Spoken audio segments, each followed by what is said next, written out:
Complex പണിഞ്ഞത്. അത് ഇത് വേണ്ടത് ഈമാൻ, ഈമാൻ, ഈമാൻ. പള്ളിയിലൂടെ മഹല്ലത്തിലൂടെ ഈമാൻ പഠിപ്പിച്ചു കൊടുക്കേണ്ടത് ഉസ്താദുമാരല്ല, പള്ളിയുടെ മഹല്ലിന്റെ ഭാരവാഹിത്വം വഹിക്കുന്ന പ്രസിഡന്റ്, സെക്രട്ടറി, ഖജാൻജി, കമ്മിറ്റി മെമ്പർമാർ, കൗൺസിലർമാർ, ആ മഹല്ല് ഭരിക്കുന്ന മഹല്ലിന് ഖിദ്മത്ത് ചെയ്യുന്നവരാണ് ആ നാടിന് വെളിച്ചം പകർന്നു കൊടുക്കേണ്ടത്, ഈമാൻ പകർന്നു കൊടുക്കേണ്ടത്. അവരുടെ ഈമാൻ കണ്ടിട്ടാണ് ആ മഹല്ല് നിവാസികൾ ഈമാനിലേക്ക് മടങ്ങേണ്ടത്. ഉസ്താദന്മാരുടെ ഈമാൻ കണ്ടിട്ടല്ല. ഉസ്താദ് ഇന്ന് പോകും, നാളെ വേറെ ഉസ്താദ് വരും. ഏത് ഉസ്താദിന്റെ ഈമാൻ ജനങ്ങൾ കണ്ടുപിടിക്കുക? ആരാണ് ഉത്തരവാദിത്തം വഹിക്കേണ്ടത്? 5 വർഷം, 3 വർഷം, 2 വർഷം കസേരയിൽ അള്ളിപ്പിടിച്ചിരിക്കുന്നത് മഹല്ല് നിവാസികളാണ്, മഹല്ല് ഭാരവാഹികളാണ്. ആ മഹല്ല് ഭാരവാഹികളാണ് ഈമാനുള്ളവരായി മാറേണ്ടത്. അവർ വെള്ളം കുടിപ്പിച്ചത് കൊണ്ടോ, റമദാൻ മാസത്തിൽ കുറെ സമൂസ സപ്ലൈ ചെയ്തത് കൊണ്ടോ, കുറെ കഞ്ഞി വെച്ച് വിതരണം ചെയ്തുകൊണ്ടോ, കുറെ ഏത്തക്ക കൊടുത്തത് കൊണ്ടോ, ഏത്തക്കാപ്പം കൊടുത്തത് കൊണ്ടോ, കുറെ കച്ചൂറ് കൊടുത്തത് കൊണ്ടോ കമന്നാമനബില്ല അള്ളാഹ് വിശ്വസിച്ചനെ പോലാവോ? ഇവൻ കഞ്ഞിയും കപ്പയും ഒക്കെ കൊടുത്തിട്ട് മഗ്‌രിബ് നിസ്കരിക്കാതെ വീഡിയോ വലിച്ചുകൊണ്ട് ടൗണിൽ പോയിരിക്കും. ഇവനെ കണ്ടിട്ടാണോ ഈ മഹല്ലുകാര് പഠിക്കേണ്ടത്? ഇവനെ കണ്ടിട്ടാണോ ഈ നാട്ടുകാർ പഠിക്കേണ്ടത്? ഇല്ല. കമന്നാമനബില്ല ലാ യസ്തവൂന ഇൻദല്ലാഹ്. അള്ളാഹുവിന്റെ അടുക്കൽ ഇവൻ സമമല്ല. ഇന്നമാ ഉമ്മാറു മസാജിദില്ലാഹി ഹും അഹ്ലുല്ലാഹ്. നബിയുനാ റസൂലുള്ളാഹി അവർ കമ്മിറ്റിക്കാരെ കുറിച്ച് നല്ല അഭിപ്രായം നബി തങ്ങൾ പറയുന്നുണ്ട്. വെറുതെ മോശമാക്കി പറയാൻ പറ്റൂലല്ലോ. ഇന്നമാ ഉമ്മാറു മസാജിദില്ലാഹി ഹും അഹ്ലുല്ലാഹ്. അല്ലാഹുവിന്റെ അഹ്ലുകാരാണ് അവർ. എപ്പോ? മന്നാമന ബില്ലാഹി വൽ യൗമിൽ ആഖിർ. അല്ലാഹുവിനെ ആഖിറത്തെ കൊണ്ടും വിശ്വസിക്കണം.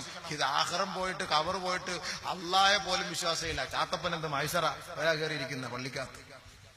ഇവന് ആപ്പാൾ അറിയാവുന്ന മുസ്ലിയാർ എപ്പോ പോകുന്നുണ്ട് എഴുതി വെക്കും, എപ്പോ വരുന്നുണ്ട് എഴുതി വെക്കും. ഇതിനു വേണ്ട കമ്മിറ്റിക്കാർ. അയാളെ വേറെന്താ? മഹലിലെ ബൾബ് പോയിട്ട് മാസം എത്രയായി? ബാത്റൂമിലെ ബൾബ് പോയിട്ട് മാസം എത്രയായി? തപ്പിപ്പിടിച്ച് മൊബൈൽ കൊണ്ടിട്ട് കക്കൂസി പോയിരിക്കുന്നത്. ആ മൊബൈലും കൂടെ ഇല്ലെങ്കിൽ ക്ലോസറ്റ് അറിയാൻ പറ്റില്ല. ക്ലോസറ്റ് 2-3 പേരുടെ ക്ലോസറ്റിന്റെ കുഴിക്കകത്ത് കാല് വീണ് കാലിന്റെ കുഴ പോയതാ. എന്നിട്ട് പോലും അവരൊരു ബൾബ് വാങ്ങിയിടാൻ തയ്യാറല്ല. കുറ്റിയില്ല ബാത്റൂമിന്, കുറ്റിയില്ല. ബാത്റൂമിന് കുറ്റിയില്ല. ബക്കറ്റ് നിറച്ച് വെള്ളം എടുത്തിട്ടുള്ള ബാത്റൂമിന്റെ കുറ്റിക്ക് പോരാട്ടം നമ്മളെടുത്ത് ഫ്രണ്ടിൽ വെക്കുന്നത്. എവനെങ്കിലും ഫയർഫോഴ്സ് ആയിട്ട് അടിച്ച് ഫയറായിട്ട് ഇങ്ങോട്ട് വന്നു കഴിഞ്ഞ ഒരൊറ്റ തട്ട് കട്ടിയാൽ നമ്മളടക്കം യാ അല്ലാഹ് നേരെ വീഴുന്ന എങ്ങോട്ടാണ്? സമയമില്ല. കാരണം എന്ന് പറഞ്ഞു കഴിഞ്ഞാൽ ഇവർ വന്ന് കക്കൂസി ഒന്ന് കൊല്ലപ്പെടും. കാരണം നമ്മുടെ മഹല്ലുകാർ കക്കൂസ് വന്ന് നോക്കണം. പള്ളി അടിച്ചു പൊളിച്ചു പണിയും. അടിപൊളി പള്ളിയാണ്. കക്കൂസ് വളരെ മോശം, ബാത്റൂം വളരെ മോശം. പണ്ട് പുരാതന കാലഘട്ടത്തിൽ വെച്ച ക്ലോസറ്റ് ഇപ്പോഴും അതൊന്ന് തേച്ച് മിനുക്കി വൃത്തിയാക്കി അതിന്റെ മുകളിൽ ടൈൽസ് കൊണ്ടുപിടിച്ച് പൊട്ടിച്ച് ദൂരെ കളഞ്ഞിട്ട് പുതിയ ക്ലോസറ്റ് വെച്ചു കൊടുത്തേ സഹോദര. പുതിയ ക്ലോസറ്റ് വെച്ചുകൂടെ? മൊത്തം മഞ്ഞക്കട്ട പിടിച്ചിരിക്കുകയാണ് ബാത്റൂം മുഴുവനും. മൂത്രം ഒഴിക്കുന്ന സ്ഥലത്ത് മൊത്തം മഞ്ഞക്കട്ട പിടിച്ചിരിക്കുകയാ. മഹല്ലുകാർക്ക് നോക്കാൻ അവസരമില്ല, ചിന്തിക്കാൻ അവസരമില്ല, മനസ്സിലാക്കുന്നില്ല. വീട് എങ്ങനെയാണ്? വീട് സ്വന്തം വീട്. മഹല്ല് പ്രസിഡന്റിന്റെ, സെക്രട്ടറിയുടെ, ഖജാൻജിയുടെ, കുടുംബക്കാരന്റെ ഒക്കെ വീട് ഭയങ്കരമായ മണിമാളികയാണ്. അവർ നമസ്കരിക്കുന്ന മസ്ജിദ്, അവർ രാത്രി വന്ന് കിടക്കേണ്ട മസ്ജിദ് അവരുടെ ഭവനമാണ്. ആ പള്ളി ചലന്തി വല പിടിച്ചിട്ട് വർഷങ്ങളായി ഇന്നവർ അടിച്ചു തൂക്കാനോ തുടച്ചു മാറ്റാനോ ഒന്ന് വൃത്തിയാക്കാനോ ഈ മഹല്ല് നിവാസികൾ തയ്യാറല്ല, മഹല്ല് ഭാരവാഹികൾ തയ്യാറല്ല. വിടൂല പടച്ചവൻ, പൊന്നു മക്കളെ വിടൂല. കേട്ടോ ഒരു ഹദീസ്, അള്ളാഹെ പേടിച്ച് ഖിദ്മത്ത് ചെയ്യുന്നെങ്കിൽ ചെയ്, ഇല്ലെങ്കിൽ യാ അല്ലാഹ് മഅസ്സലാമ, നമുക്ക് ഈ പണി വേണ്ട. നാളെ ആഖിറത്തിൽ പോയി ചൂടുവെള്ളത്തിൽ കിടക്കാൻ വേണ്ടി നമ്മളില്ല റബ്ബേ. തിളച്ച വെള്ളത്തിൽ അള്ളാഹ് പൊക്കിയിടുക.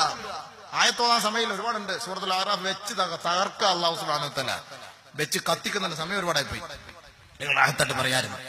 ഉമ്മാനുള്ള സഹോദരൻ മനസ്സിലാക്കണം. വെറുതെ ആഗ്രഹം അടുത്ത കമ്മിറ്റികളുണ്ട്. ഇപ്പോൾ നിയത്താ കേട്ടോ. നബിയുനാ റസൂലുള്ളാഹി സ്വല്ലല്ലാഹു അലൈഹി വസല്ലമ തങ്ങൾ പറയുകയാണ്, ഇന്നകും സതഹരിസൂന അലൽ ഇമാറ വസതകൂന നദാമതൻ യൗമൽ ഖിയാമ. നിങ്ങൾ അധികാരത്തിന്റെ കസേരയ്ക്ക് വേണ്ടി കൊതിക്കുകയാണ് അല്ലേ? നാളെ ഇതിന്റെ പേരിൽ നിങ്ങൾ ആഖിറത്തിൽ ദുഃഖിക്കേണ്ടി വരും മക്കളെ. ആഖിറത്തിൽ ദുഃഖിക്കേണ്ടി വരും. പള്ളിയുടെ ഉത്തരവാദിത്തം ഏറ്റെടുത്ത് പൈസ എടുത്ത് തിരിമറി ചെയ്യുന്നു. എന്തിനാണ് ഈ മഹല്ലിന് ഇത്രയും കയറി നിൽക്കാനുള്ള താല്പര്യം? എന്താ? അടുത്ത പൊതുയോഗം വരെ നമുക്ക് ഈ പൈസ കൈകാര്യം ചെയ്യാം, കച്ചവടത്തിനിടാം. വല്ലാഹി സത്യം, മഹല്ല് ബൈത്തുൽ മാലിന്റെ 1 രൂപ എടുത്ത് നിന്റെ കച്ചവടത്തിലിട്ട് നിന്റെ കുടുംബത്തിലെ നിന്റെ മക്കൾക്ക് 1 ഗ്ലാസ് വെള്ളം കൊടുത്തിട്ടുണ്ടെങ്കിൽ നാളെ നരകത്തിന്റെ വെള്ളമാണ് ആ മക്കൾ കുടിക്കുന്നത്, നീയും കുടിക്കുന്നത്. ആ കുഞ്ഞുമക്കൾ ഒന്നും ചെയ്യാത്ത പാവപ്പെട്ട പൊട്ടുമക്കളാണ്. ആ പൊട്ടമക്കളെ നിങ്ങൾ മസ്ജിദിലെ പൈസ എടുത്ത് നിന്റെ കച്ചവടത്തിലിട്ട് അത് പെരുപ്പിച്ച് അതിന്റെ ലാഭം കൊണ്ടാണ് നിന്റെ ഭാര്യയ്ക്കും നിന്റെ മക്കൾക്കും നീ ഭക്ഷണം കൊടുത്തതെങ്കിൽ നാളെ നരകത്തിലെ തളച്ചു മറിഞ്ഞ ചീഞ്ചലമാണ് നീയും നിന്റെ മക്കളും കുടിക്കാൻ പോകുന്നത്. അള്ളാന്റെ വീടാണ്, സൂക്ഷിക്കണം. കളിയല്ല.